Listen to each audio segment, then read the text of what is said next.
그날은 유독 비가 끈질기게 쏟아지던 화요일이었습니다. 보통의 비가 아니라 공기 자체가 물에 젖어 무겁게 가라앉는 그런 날이었죠. 퇴근길 지하 주차장에 차를 대고 내렸을 때 차 문을 닫는 소리가 평소보다 훨씬 더 둔탁하게 울렸습니다. 쿵 하고 주차장 전체를 울리는 그 소리가 왠지 모르게 제 뒷덜미를 서늘하게 만들더군요. 엘리베이터 홀로 향하는 짧은 복도에는 낡은 배수관에서 새어나온 물이 고여 있었습니다. 구두굽이 물을 밟을 때마다 찌걱거리는 기분 나쁜 소리가 났고 저는 그 소리를 지우려 조금 더 빨리 걸었습니다. 엘리베이터 버튼을 누르고 문이 열리기를 기다리는데 문득 등 뒤로 낯선 기척이 느껴졌습니다. 돌아보니 한 남자가 서 있었습니다. 검은색 바람막이를 입고 고개를 깊게 숙인 채였죠. 특별할 것 없는 차림이었지만 그는 아주 커다란 종이백을 소중하게 안고 있었습니다. 그 안에는 하얀 백합이 가득 담긴 꽃다발이 들어 있었는데 그 향기가 지하 주차장의 곰팡내와 섞여 아주 기묘하고도 불쾌한 향을 풍기고 있었습니다. 엘리베이터 문이 열렸고 우리는 함께 안으로 들어섰습니다. 좁은 사각형의 공간 안에서 그 백합 향기는 순식간에 공기를 장악했습니다. 저는 무의식적으로 14층 버튼을 눌렀고 그는 이미 눌러져 있던 12층 앞에 서 있었습니다. 엘리베이터가 올라가기 시작했습니다. 위잉 하는 기계음과 함께 층수가 바뀌는 숫자가 빨갛게 깜빡였죠. 4, 5, 6. 숫자가 하나씩 올라갈수록 좁은 공간의 밀도는 점점 더 높아지는 것 같았습니다. 남자는 미동도 없이 서 있었지만 그의 손가락은 종이백 손잡이를 아주 미세하게 하지만 끊임없이 고쳐쥐고 있었습니다. 마치 손바닥에 땀이 배어 자꾸만 미끄러지는 걸 참아내는 사람처럼 보였습니다. 저는 거울을 통해 그의 모습을 훔쳐보았습니다.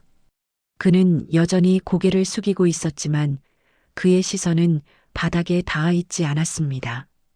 그는 거울에 비친 제 발끝을 그리고 제가 든 젖은 우산에서 떨어지는 물방울을 아주 조용히 그리고 집요하게 관찰하고 있었습니다. 그 사실을 깨닫는 순간 가슴 한구석이 덜컥 내려앉았습니다. 9층을 지날 때쯤이었을까요? 남자가 아주 작게 숨을 들이켰습니다. 그 소리가 너무 선명해서 저도 모르게 숨을 참았습니다. 그는 무언가 말을 하려는 듯 입술을 달싹였습니다. 하지만 끝내 입을 열지는 않았죠. 대신 그의 눈동자가 거울 속에서 제 눈과 아주 찰나의 순간 마주쳤습니다. 그때 본 그의 눈은 공포에 질린 것도 화가 난 것도 아니었습니다. 그것은 아주 오래전에 잃어버린 무언가를 예기치 못한 곳에서 발견한 사람의 비현실적인 슬픔에 가까운 눈빛이었습니다. 12층에 도착했습니다. 딩동하는 소리가 평소보다 훨씬 길게 느껴졌습니다. 문이 열렸지만 복도는 캄캄했습니다. 저희 아파트 12층은 층간 소음 문제로 전 세대가 이사를 나간 뒤로 벌써 몇 달째 비어 있는 상태였거든요. 관리소에서 전등조차 제대로 갈지 않아 센서 등도 작동하지 않는 암흑이었습니다. 그는 복도로 발을 내디뎠습니다. 하지만 완전히 나가지 않고 열린 문 사이에 몸을 걸친 채 멈춰 섰습니다. 그리고 고개를 돌려 저를 바라보았습니다. 우산 꼭 챙겨 다니세요. 그의 목소리는 갈라져 있었고 마치 아주 먼 곳에서 들려오는 메아리 같았습니다.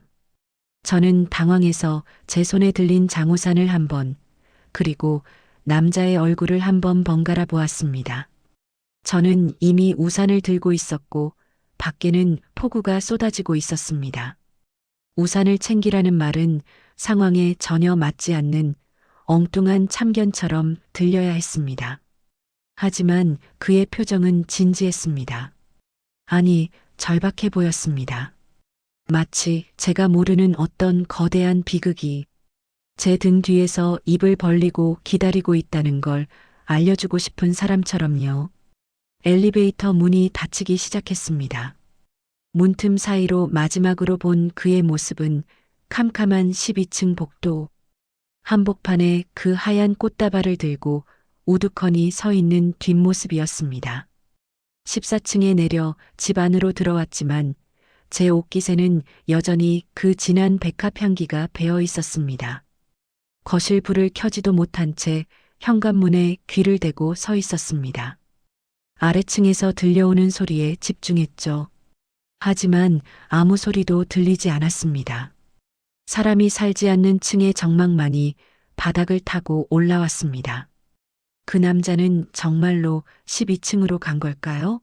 아니면 그 빈 집들 중 어딘가에 숨어 저를 지켜보고 있었던 걸까요?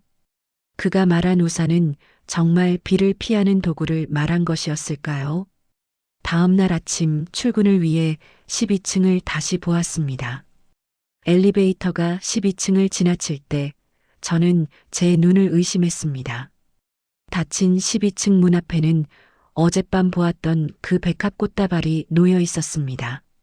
하지만 하얗던 꽃잎들은 하룻밤 사이에 누군가 불로 지진 것처럼 검게 타들어가 있었고 그 주변에는 정체를 알 수 없는 검은 액체가 흥건하게 고여 있었습니다.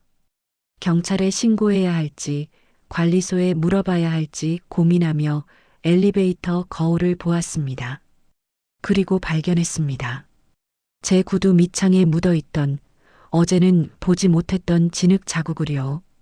그 진흙은 12층 복도에 고여있던 검은 액체와 똑같은 색이었습니다. 그 남자는 제가 12층에 내리지 않았다는 걸 어떻게 확신했을까요? 그리고 왜 마치 제가 비를 맞고 돌아올 미래를 이미 알고 있다는 듯이 그런 말을 남겼던 걸까요? 비는 며칠째 그치지 않고 있습니다. 저는 이제 엘리베이터를 탈 때마다 12층 버튼이 눌려 있지는 않은지 확인합니다. 그리고 누군가 제 뒤에서 우산을 챙기라고 속삭일 것만 같아 맑은 날에도 장우산을 손에서 놓지 못합니다.